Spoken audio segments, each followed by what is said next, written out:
Inatasan ni Pangulong Rodrigo Duterte ang AFP at PNP na gamitin ang lahat ng puwersa laban sa New People's Army. Kasunod ito ng pagpatay silang miyembro ng PNP scene of the crime operatives ng hininalang miyembro ng NPA sa Davao del Sur. May report si Marita Moahe mula Davao del Sur. Live, Marita, may gabi. Kasi Aljo, personal na binisita ni Pangulong Rodrigo Duterte ang burol ng 2 sa 4 na pulis na namatay sa pananambang kahapon dito sa Bansalan, Davao del Sur, sina PO1 Rolly Benelayo at PO3 Jayden May Rabor.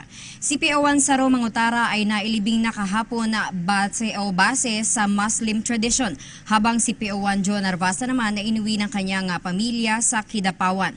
Ayon sa Pangulo, handa na siyang gamitin ang buong puwersa ng gobyerno laban sa mga rebelding NPA.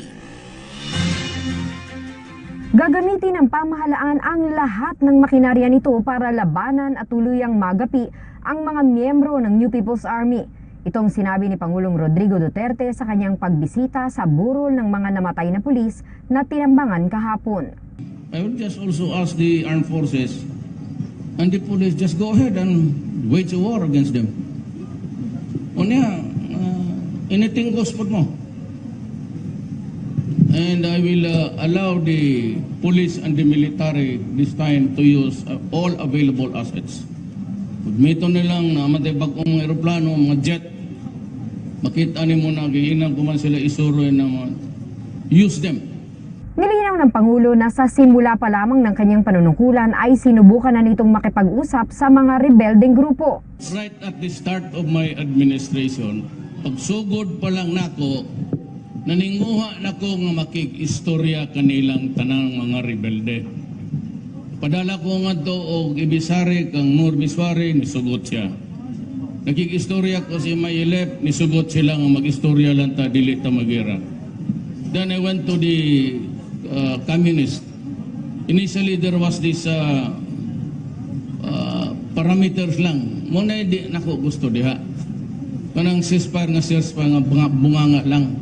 Walay boundary ug asa takutob. So what happened?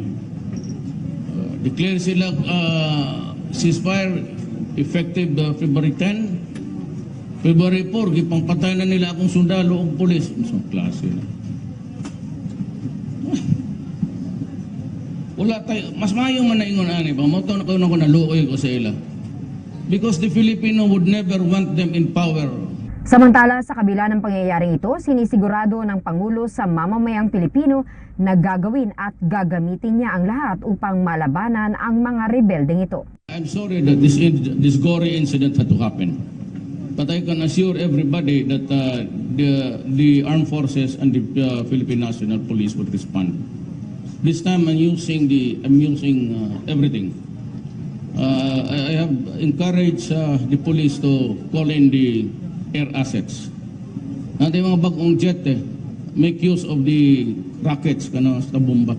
Para sa Pangulo, hindi maituturing na overkill ang nangyaring pananambang kundi isang usapin ng honor o karangalan.